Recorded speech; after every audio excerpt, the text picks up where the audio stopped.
items. The stuff you see on TV, but I mean, they had no remorse. Brutally murdered. He severed his body. That's what the uncle of 37-year-old Jamal Parker says Jamal's killers did to him. Jamal's father told me parts of his son's body still haven't been found. And we can't even have a regular funeral because of his condition. From breaking stories to the facts that matter most, this is D Unbelievable. On May 15, 2026, search crews pulled a body from the still water of Dog River Reservoir, about 30 miles outside Atlanta. There was no wallet, no ID, no name. What investigators had instead were tattoos, ink on skin. The only readable clue left on a man who'd been violently killed and left in the water.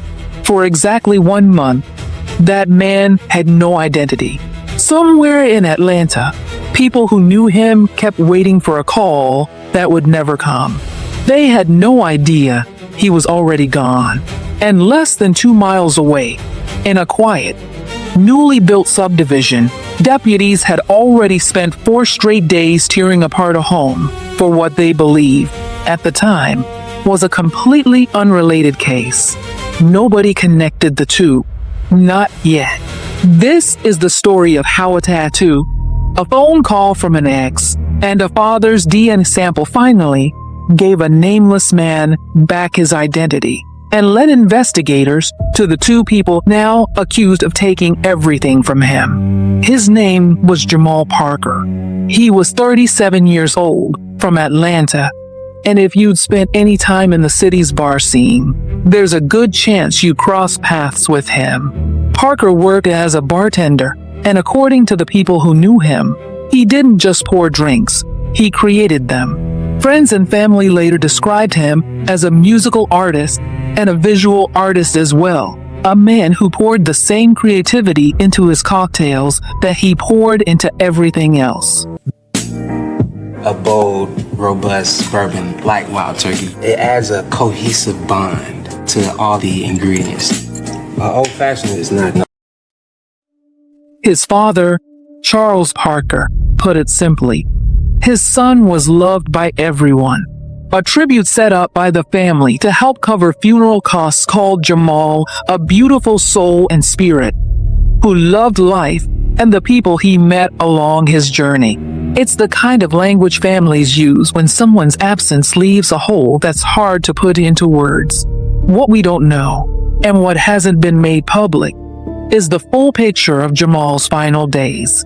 No timeline of his last known movements before May 15 has been released. No witness accounts of where he was or who he was with in the hours or days leading up to his death. What we do know is this. Somewhere between the life Jamal was living and the body recovered from that reservoir, something went catastrophically wrong. And for a month, investigators didn't even know whose life it was. May 15, 2026. Douglas County, Georgia. Authorities responded to Dog River Reservoir, just off Highway 166 near Douglasville, and recovered human remains from the water. The body had no identification, and according to what the victim's own family would later be told, it wasn't complete. Investigators had recovered only part of him. That detail alone would shape the entire next month of the investigation. Without fingerprints, without a full set of remains, without a name, the Douglas County Sheriff's Office turned to one of the only things they had: tattoos. Deputies released photographs of the markings publicly, hoping someone, anyone, would recognize them. Then they waited. For weeks, the man pulled from Dog River Reservoir existed only as an open case file. No name attached. No family notified. Just a set of tattoos circulating on the news, waiting for the right person to see them. Meanwhile, something else was happening less than 2 miles away. Something that, at the time, no one thought to connect to the man in the reservoir at all. In late May, Residents of the Windermere subdivision near Langdale Chase Street noticed something unsettling. Deputies and crime scene units had descended on a 2-year-old, 3,600 square foot home in their neighborhood, and they weren't leaving. For 4 days, investigators worked the property. Neighbors said a family that lived there, one they described as friendly and including children, hadn't been seen. Flashing lights and crime tape became the new normal on a street that usually saw none of it. At the time, the sheriff's office gave almost nothing away. They confirmed only that it was an active investigation tied to a search warrant. Nothing more. Local reporters eventually learned what the search was officially about.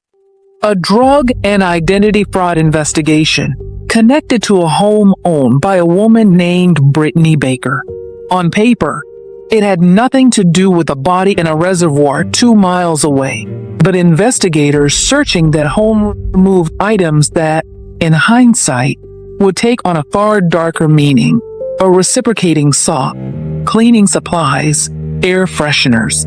At the time, none of it was publicly tied to Jamal Parker. 2 investigations were unfolding in the same small area, just days apart, and no one outside law enforcement realized they might be the same case. The break in the case didn't come from a lab. It came from someone who simply recognized a tattoo on the evening news. According to Jamal's father, a woman who used to date his son saw the photos the sheriff's office had released and immediately called him. Charles Parker then gave investigators his own DNA for comparison. On June 15, 2026, exactly 1 month after the body was recovered, the Georgia Bureau of Investigation confirmed the match. The man pulled from Dog River Reservoir was Jamal Parker. The next day, everything accelerated. The Douglas County Sheriff's Office announced murder charges against 2 people: Brittany Amber Baker, 42, and Mario Andre Barber, 46. The same names tied to that home on Langdale Chase Street. Investigators now believe Parker was killed inside that house, the very home searched weeks earlier under what the public had been told was an unrelated drug and fraud case. As for why, what connection, if any, existed between Parker and the 2 people now charged with his murder, investigators have not said. The sheriff's office has acknowledged only that the case remains active and that detectives are still working to establish the full picture. The morning after their arrest, Baker and Barber stood before a judge. Jamal's father and 2 uncles were there. Heart-wrenching, frustrating, one uncle said afterward. The family says they were told that Parker's body had been dismembered before part of it was placed in the reservoir, a detail that explains both the month-long identification struggle and something far more painful. Charles Parker says the condition of his son's remains means the family can't hold a traditional funeral. Both Baker and Barber entered not guilty pleas. Both are being held without bond. Baker has retained a private attorney who has not responded to media inquiries. Outside the courthouse, Jamal's father and uncles chanted 3 words: "Justice for Jamal." As of late June 2026, Brittany Baker and Mario Barber face murder charges in Jamal Parker's death, and both have pleaded not guilty. The investigation remains open. A long list of questions remains unanswered.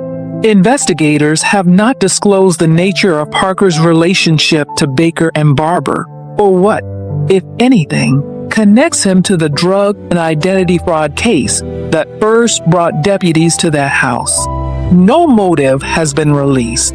No detailed timeline of Parker's final days has been made public, and it's unknown whether additional charges may follow as the investigation continues. The Douglas County Sheriff's Office has said only that it appreciates the public's assistance as detectives continue to pursue all leads. For now, the central question of this case isn't whether Jamal Parker died at that house on Langdale Chase Street. Investigators say they believe he did, The real question is why.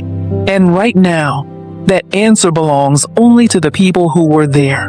Strip away the case number, the charges, the legal proceedings, and what's left is a 37-year-old man who made drinks for strangers and made art for himself, who friends and family say was loved by everyone he met. He didn't get a regular funeral. He didn't get to tell his side of whatever happened inside that house. For a month, he didn't even get his name back. What he has now is a family standing outside a courthouse, refusing to let his story end in silence. What detail in this case stood out to you the most? The tattoos, the timing of that earlier search, or something else entirely? Do you think investigators already know more about the motive than they've released? If you appreciate factual, respectful true crime documentaries that focus on evidence over speculation, consider subscribing for more cases like this.